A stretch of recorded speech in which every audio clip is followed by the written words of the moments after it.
Hey, Serge. Yo, what's up? I got a challenge for you. Okay. Behind you on the wall, I don't want you to spend too long looking because you're supposed to be driving right now. Okay. But behind you on the wall, you'll see the 4 shift banners of Desert Bus for Hope. Yes. Okay. Dawn Guard, Alpha Flight, Night Watch, and Zeta. If each shift was a coffee, what coffee would it be? I would say that Dawn Guard is a cappuccino. Nice thing to wake up. My mother always said only peasants drink the cappuccino after 11 a.m. So you're definitely starting the day with a cap. Nice, little bit of coffee, rich, creamy, smooth. Alpha Flight's something that's got to give you wings. So Alpha Flight's the espresso. You're like quick, in and done. Nice little bit of coffee right there. The quick pick-me-up. Caca! Perfect. Yep. What do I call this one? What are you? This is the shift I interact with the least. Night Watch. Night Watch. Night Watch, Night Watch, Night Watch. A Night Watch is going to be a nice single origin pour over. Something that you want to enjoy, but is of an extremely high quality. Okay. So you get to sit there, take a while to brew it. It's going to be an artisanal experience, but when you have it, it's all you can think about. And Zeta, this is going to sound very not Zeta, but this is my perspective of the shifts, and other people's experiences may differ. Zeta is the decaf cappuccino. Zeta is the sort of thing that you like, I still want to have a coffee, I want to enjoy that experience, but I've been going way too hard, way too long, and I need to wind down. So it's the decaf cap. Interesting. Yeah. And obviously some people who say Zeta, they're like, no, put that caffeine in me. I disagree, because Zeta for me is the wind down time before I have to get going with the day again. That makes sense. Beach does like a good job of sort of like keeping the peace. Like for as wild as it gets, it doesn't get so off the rail that Beach can't like bring it back. Like there's that's the thing that I like about Zeta is there's a solid sine wave to it almost of where it'll get really chill and relaxing. There'll be good conversation. Like Beach might play a couple songs on his guitar kind of thing. And then it'll ramp up to there are 3 people in dinosaur costumes trying to defuse a bomb kind of thing. But you can't maintain. That happen? So, anyways, you can't maintain that level of wackiness forever. I mean, you definitely can't maintain it for 6 hours. I've tried.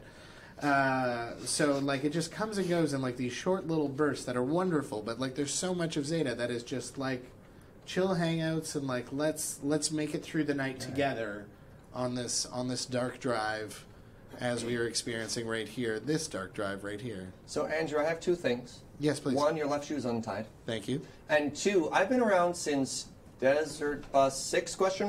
I think so, yeah. And Did you start at the same Desert Bus? But I have never once experienced Zeta.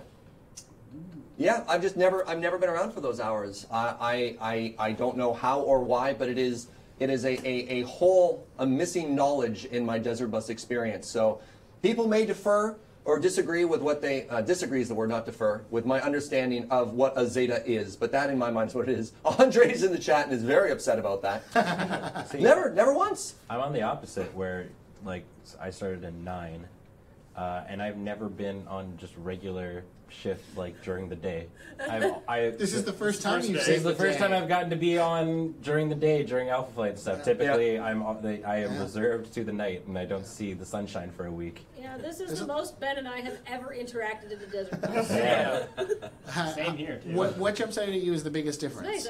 Pardon me? What's the biggest difference? What did you learn about Alpha Flight that you didn't know yet? That you guys kind of just you keep things rolling the whole time, kind of a thing, right? There's very little downtime. I find you're constantly do. During Zeta, there are a lot of points where we're just so for the next challenge, we're just gonna sit here for 2 minutes and look at the chat. Yeah.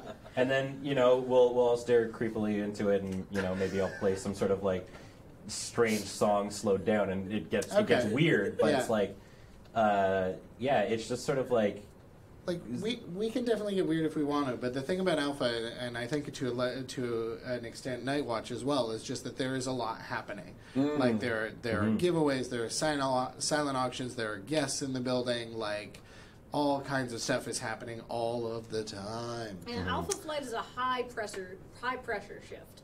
Having worked other shifts, there's a lot of stuff that has to go on, there's a lot of stuff that has to happen, and you don't really, because it's peak viewership hours, you can't just why don't we all just sit around and scrap watch for a couple of minutes or whatever. What are we, right? cats? Great idea. So Nope, on the can't other do one it. hand, it's like too hard to fit everything in, but on the Yeah. other hand, it's like we need to find some stuff. What are we? Yeah. Which is the bigger challenge? I don't know. Part of that might also just be the tone I set. Like, since I've joined Alpha Flight, I definitely have a tendency to sit in this chair right here and keep things going and, like, pull us to the various different efficiency things and, like, let stuff flow around the room for a while. But then I could bring us back to something like our giveaway that we've got going on right now for $7.22.